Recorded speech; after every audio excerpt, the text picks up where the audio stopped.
Hi, before you watch today's video sermon, please make sure that you read the other two readings as well. The first reading that you find in 1 Kings chapter 19, and the second reading that you find in Romans chapter 10. I will refer to them both, but especially the 1 Kings one is very important for you to read first. And now, please rise as you are able for the reading of the Gospel.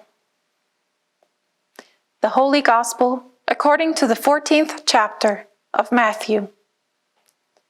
Jesus made the disciples get into the boat and go ahead on the other side of the Sea of Galilee, while he dismissed the crowds.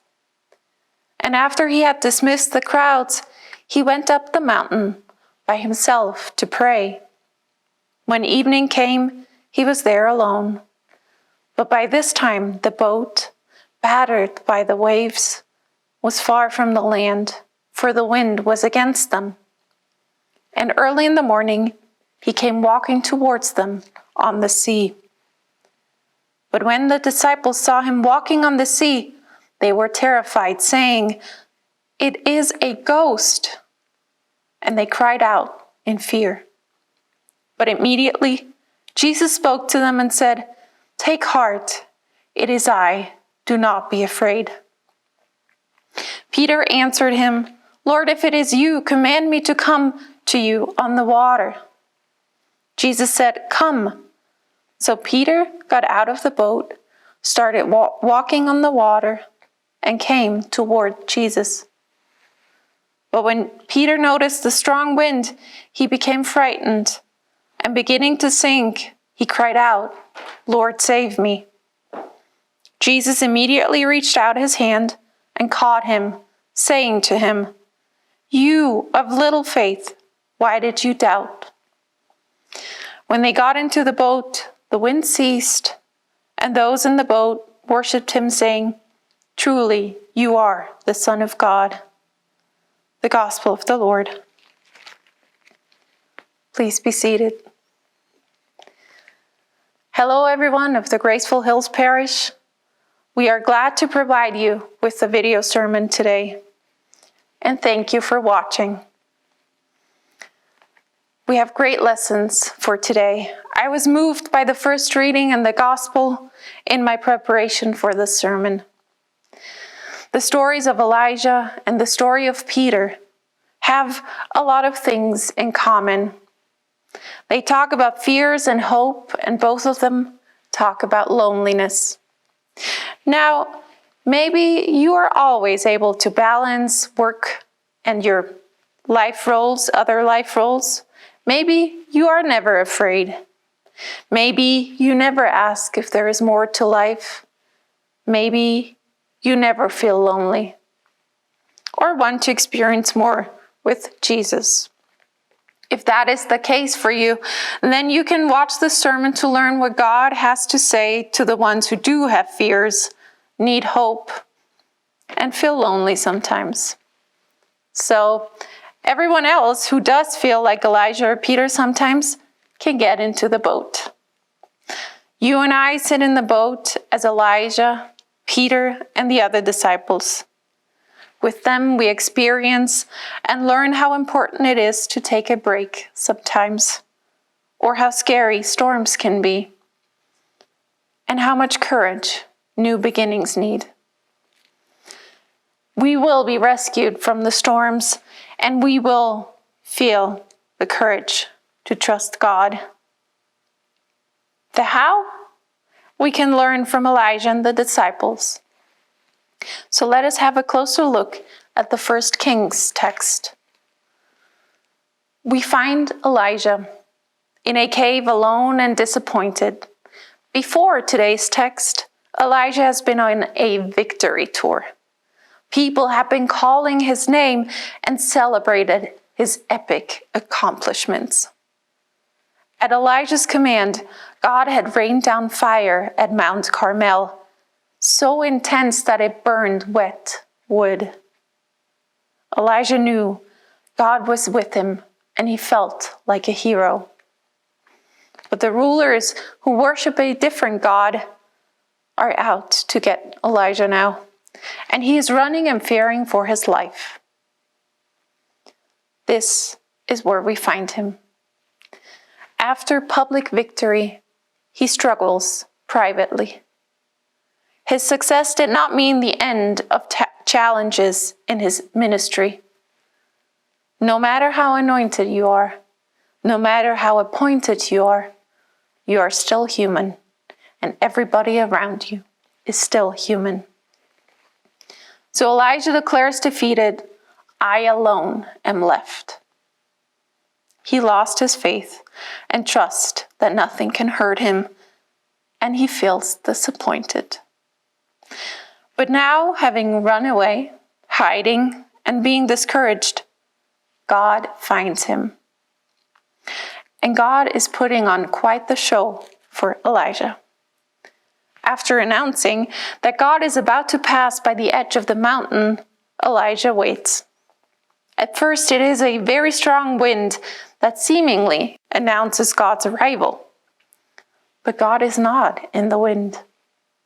Then it is an earthquake that might remind us of the earthquake when Jesus died, and we think, certainly God must be in this earthquake.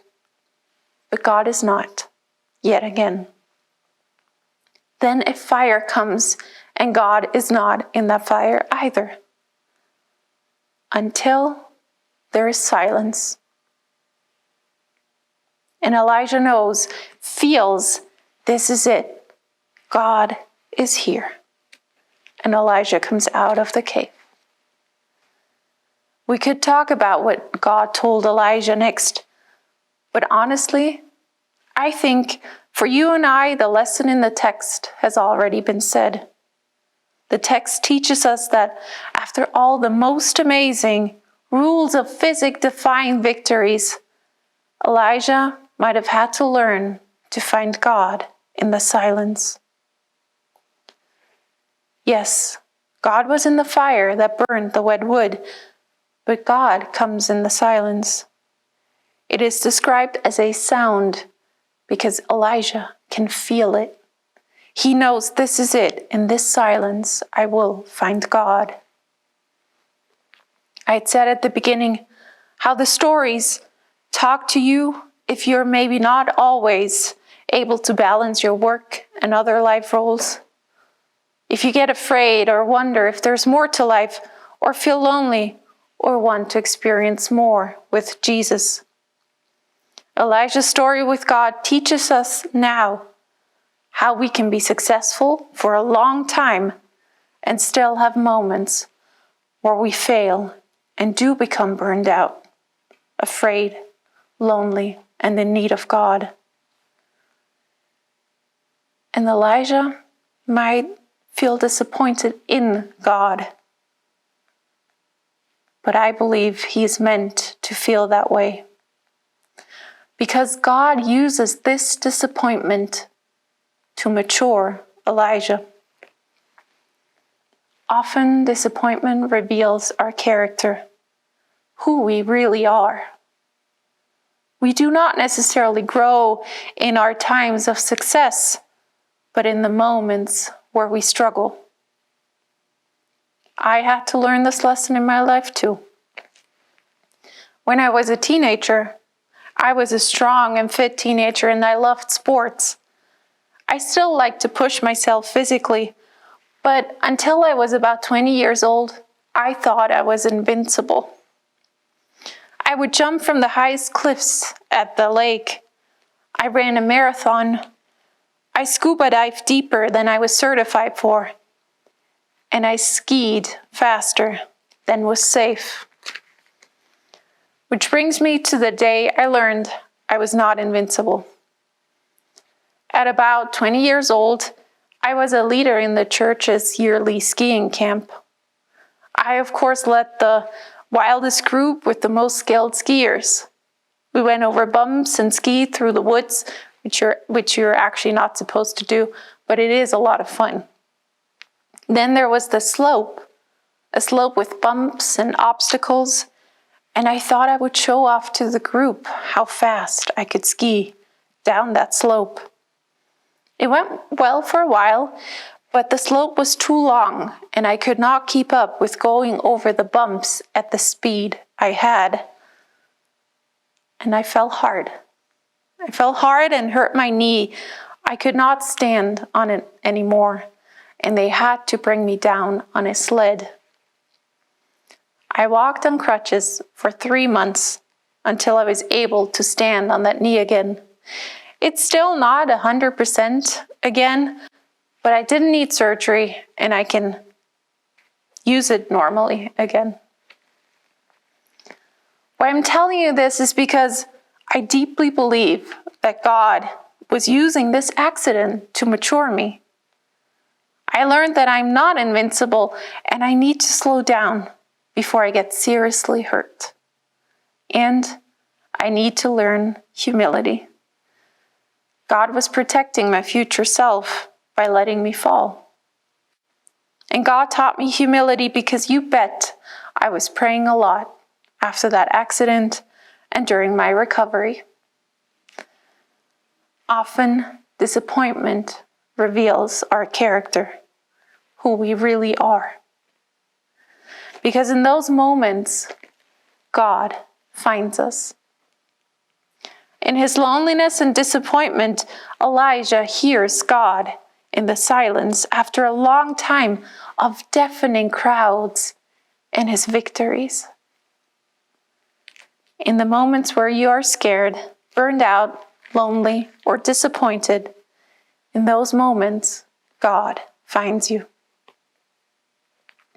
It is when we fail to spot God in prosperity that God will come to us in adversity. When we fail to recognize God in our rushing around, God comes to us in the calm, in the silence. Because there we are reminded to trust in God and not in the distractions. This is not it yet. This is not the whole lesson for today yet, because we need to be brave with Peter, then frightened, and then saved like Peter. So let us take a moment to consider the gospel text. The text comes right after last week's lesson, which means Jesus and the disciples have fed the probably around 10,000 people, and it is evening now. Jesus dismisses the crowd and tells the disciples to go on the lake without him. They enter the boat, and Jesus goes up to the mountain by himself. Remember, Jesus had not had the time yet to mourn his friend, John the Baptist. We know Jesus cares about the one who suffer, who are hungry and sick, and that is why he helped. But now, he needs to be alone with God. Jesus needs time for self-care, and we can all learn from him. So Jesus prays in the silence up on the mountains, because sometimes you need to slow down and be alone with God to pray for you to heal. And the other side of this is the one with the disciples. I had said today's stories are about loneliness. And I think the disciples were very scared and felt alone without Jesus. They desperately needed Jesus to be present with them to always feel safe. That is why when the refreshed Jesus finally comes walking over the water, their initial reaction is fear, since they feel very vulnerable without Jesus. And once they realize it's him, Peter right away abandons the other disciples because he wants to be with Jesus again. And at first it works great. Peter is walking on water towards Jesus. But then he feels the smallest adversity, a gust of wind, and he doubts. Peter thinks he is about to drown. I mean, wouldn't you? I cannot blame Peter to get frightened here. He's walking on water. And in his fear, Peter cries out to Jesus. Jesus immediately reaches out to Peter and saves him. but not without chiding him. Jesus scolds Peter to have had such little faith. Again, I think this seems harsh since I cannot blame Peter for getting frightened. I know I would have been. But the amazing thing here is that Jesus does not say, "Oh, you with your little faith," to make Peter feel bad.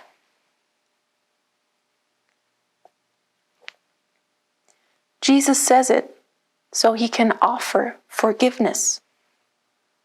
I acknowledge you should have trusted me, but I immediately reach out to you so you can grab my hand.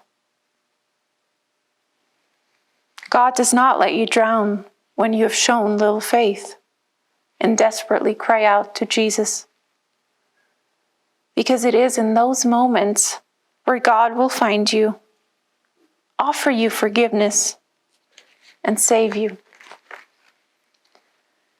In the Romans text, Paul says, "If you confess with your lips that Jesus is Lord and believe in your heart that God raised Jesus from the dead, you will be saved." That is our cry, to be saved. Righteousness before God comes only through faith in Christ, but it comes immediately when you cry out. So I want to end today by inviting you to have a look at your own life. Where do you find God in your everyday life? Consider if it might be in silence. And what process might God use to mature you? But in those moments where you might fall or doubt or are scared or lonely or burnt out, know God has come to you, and all you have to do is cry out. And Jesus will offer you forgiveness by immediately reaching out to you and saving you from drowning, whatever water you might find yourself in. Amen.